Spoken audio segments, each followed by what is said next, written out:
Alors, primo, le climat a toujours changé. Alors, dire changement climatique, que c'est un truisme. Ça sert strictement à rien, le climat change. Et il change à toutes les échelles de temps et d'espace. Assimiler ce changement au réchauffement climatique, c'est un raccourci extrêmement rapide. Parce qu'on n'a jamais démontré que le climat de la Terre se réchauffe dans sa globalité. Il n'y a pas de climat global, donc il n'y a pas de réchauffement global. Ça n'existe pas. Et ce n'est pas parce qu'on utilise une courbe moyenne de température qui, d'après le GIEC, révèle une augmentation de 0,74 degrés centigrades au cours du siècle dernier, qu'il y a réchauffement. Dans la réalité, il y a des régions qui se réchauffent, d'autres qui se refroidissent, et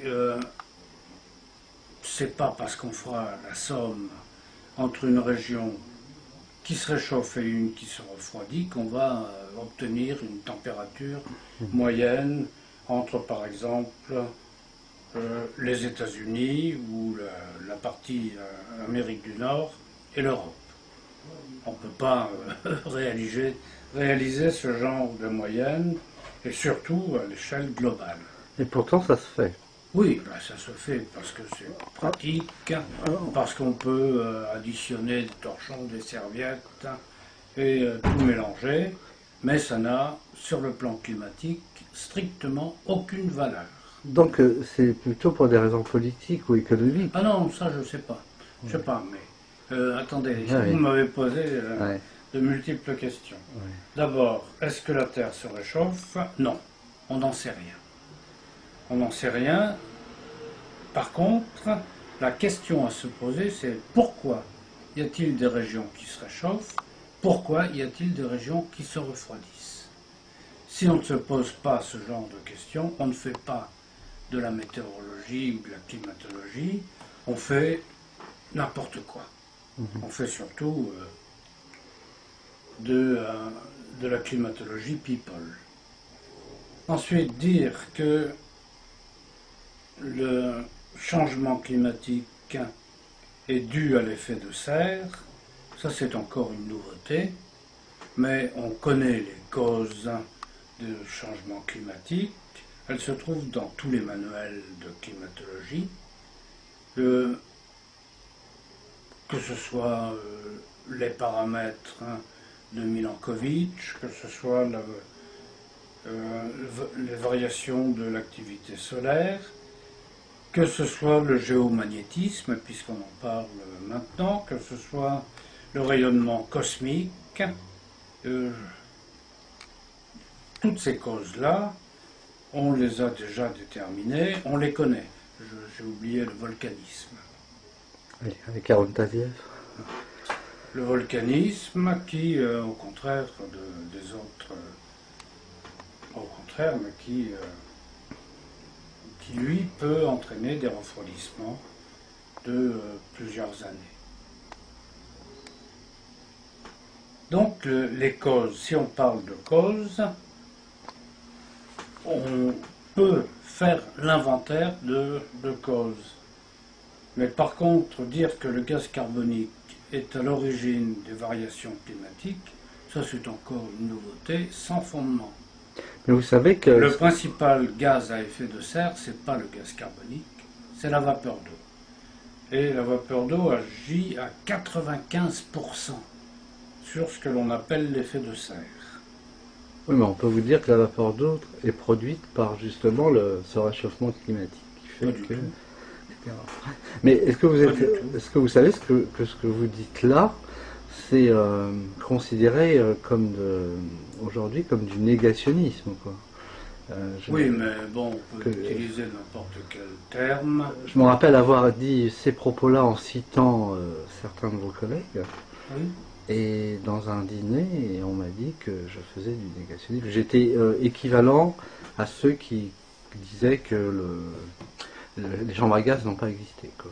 Donc, j'ai jamais été là. Oui, Donc, oui, j'ai je dû sais. m'énerver presque partir Je sais, de... j'ai même entendu cette expression, je l'ai même lue. Mais les gens qui disent ça sont des gens absolument ignares en climatologie.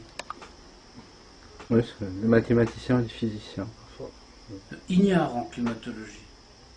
Euh, les- des journalistes, des médias, des politiques, ce qu'on appelle environnementalistes ou écologistes, c'est-à-dire des propagandistes. Mais leur formation scientifique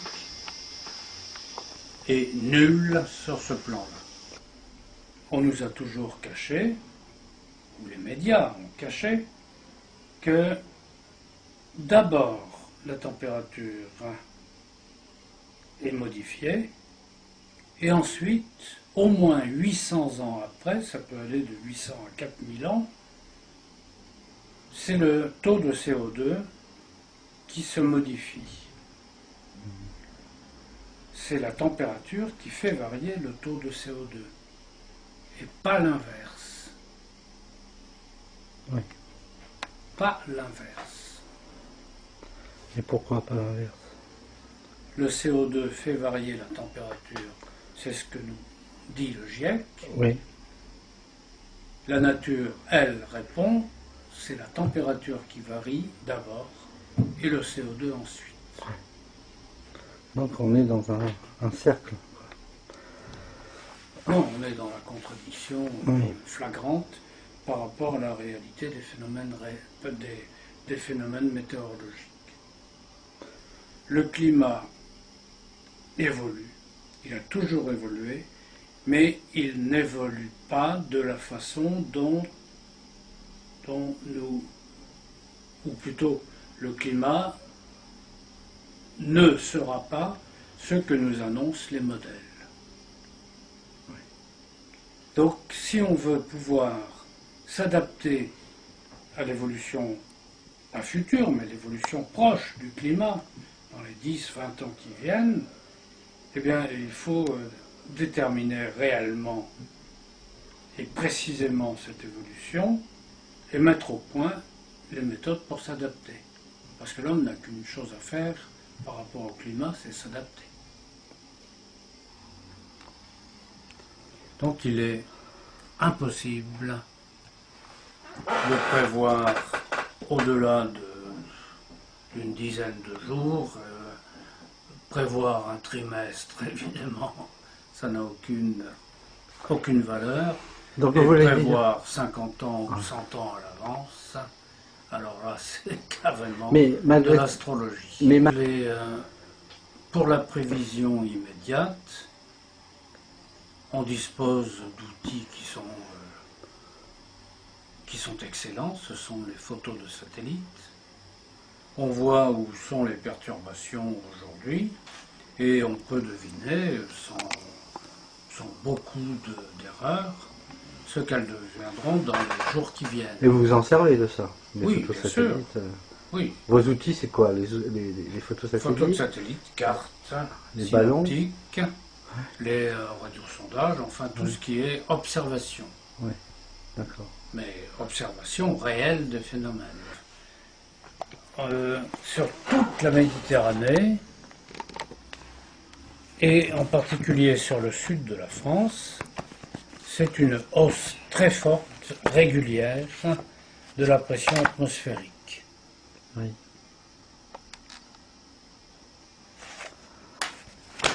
Oui. Et donc- la pression atmosphérique, c'est un des témoignages les plus fiables de l'évolution du climat. Donc, ça nous indique que pendant de longues périodes, ou des périodes de plus en plus fréquentes, le sud de la France est couverte par des agglutinations anticycloniques, donc par des cyclones étendus, aussi bien en hiver qu'en été. Et en été, cela signifie chaleur et sécheresse. Et en hiver, eh bien, ça signifie absence de précipitation. Ouais, mais ça s'est pas passé comme ça, cet été en France, hein. Il n'y a pas eu chaleur et sécheresse. Eh ben non, pas en juillet en tout cas. Ouais. Sauf, oui, sauf dans le sud où il a fait relativement beau. Mais pas partout. Donc ce sera un temps beaucoup plus contrasté,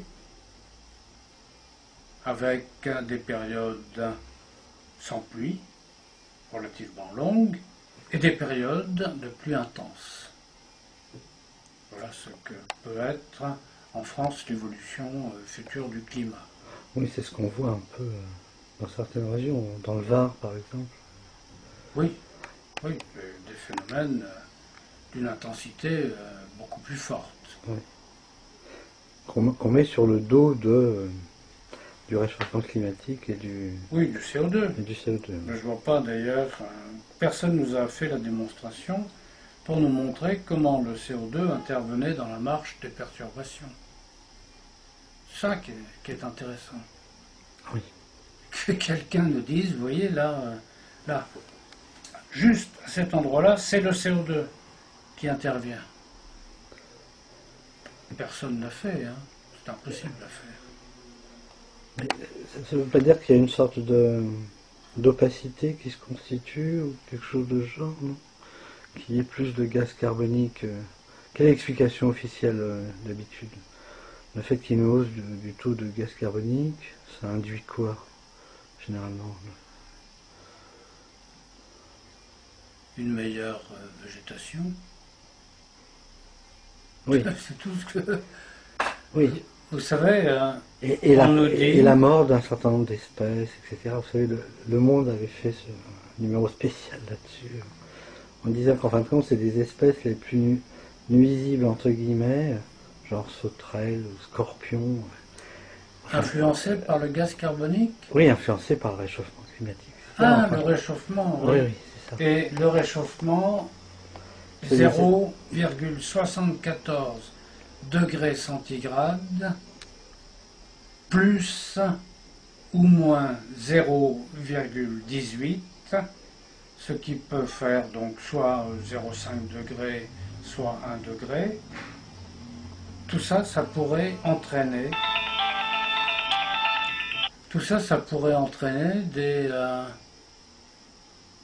des disparitions d'animaux. Oui.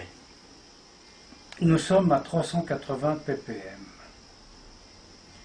À la fin d'un cours, où il y a, mettons, 40 ou 50 étudiants dans une salle, au bout d'une heure, le taux de gaz carbonique dans la salle sera de 1500 à 2000 ppm.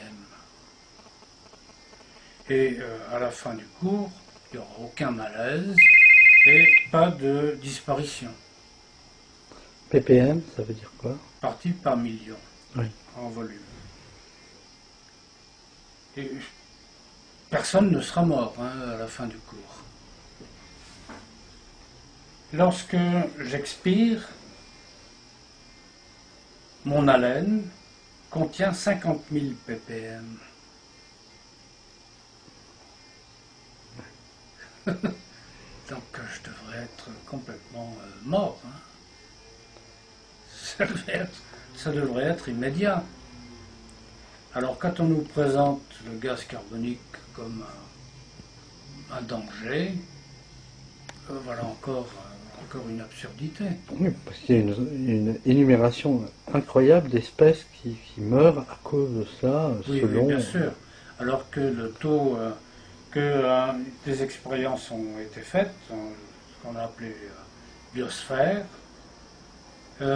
ces expériences ont montré que lorsque le taux de gaz carbonique augmente, la végétation en profite très largement, elle pousse beaucoup plus vite et elle est beaucoup plus belle. Donc la végétation a besoin de gaz carbonique. Il paraît même que dans certaines serres, on mais du gaz carbonique supplémentaire pour que les plantes poussent plus vite. En tout cas, en lui-même, un gaz mortel, sauf à des taux exceptionnels. Vous savez, quand on nous dit que... Oui, on parle de diversité, c'est ça. La biodiversité Oui. serait mise à mal par le gaz carbonique qui justement privilégierait certaines plantes au détriment d'autres plantes. Donc il y a une sorte d'anthropomorphisme qui fait que un certain nombre de plantes qui ont besoin de moins de gaz carbonique, et ben, d'espèces ne survivraient pas. Et donc l'homme serait responsable de Ben maintenir oui, un mais équilibre entre tout. l'homme est responsable de tout, on le sait bien depuis les évangiles, donc on connaît tout. Tout a déjà été dit. C'est-à-dire qu'entre 20 000 ans avant Jésus-Christ et 6 000 ans, il y avait quoi, 4-5 degrés de différence? Il y en a eu 7, 7 degrés. 8 degrés Donc, de différence donc, entre les deux. Entre les deux. Donc de 20 000 à 6 000, on est passé à moins 7, quoi, à moins 7 degrés. C'est ça, on a Moins diminué. 5, moins 5 degrés. plus 2 ou 3 après. Et juste 100 ppm Oui. Voilà. Tandis Alors, qu'entre ben, il oui, y a mais un ça- siècle et maintenant, il y a eu quoi de degrés on a 0,74. de plus Voilà. qu'il y a un siècle, Oui. avec le même taux de Oui. ppm. Donc il y a quelque chose qui ne colle pas, obligatoirement. Et le niveau de la mer va monter. De plusieurs mètres, et puis là maintenant, de quelques centimètres, enfin, on ne sait pas trop. Mais la Hollande a connu, par exemple, ces augmentations. Il y a eu le phénomène de digues, justement. Oui, Qu'est-ce que oui. vous pensez quand vous parlez d'adaptation de l'homme, si le niveau de mer Et en augmente? tout cas, ce n'est pas au niveau de la mer, hein. On sait très bien que le niveau de la mer ne va pas bouger de façon significative. Vous savez, quand on nous parle... Je ne sais pas ce que temps- disent les... Oui, bien sûr, c'est toujours, toujours les mêmes chansons. Vous venez de faire donc un rapport à l'Académie des sciences, vous avez dit? Oui. Et quelle a été la réaction de l'Académie des sciences? Eh bien, l'Académie des sciences commence à bouger. Ah oui? Oui. Et il y a au sein de l'Académie... Elle ne subit pas de pression de la part du politique? Enfin, Ah ben oui, vous avez forcément. confiance dans l'Académie des sciences? Non, au début, non, j'avais pas, pas fortement conscience, et j'ai même confiance, et j'ai même écrit que l'Académie des sciences en France ne faisait pas le boulot pour lequel elle avait été créée. Allègre fait partie de l'Académie des sciences. Et bon, ça commence à bouger. Dans Avec, votre sens? Dans quel sens ça Oui, bouge? dans le sens des sceptiques. Oui. Allègre, Courtillot, Lemuel, enfin il y en a quelques-uns qui commencent réellement à se démener. Mais c'est encore un peu trop timide.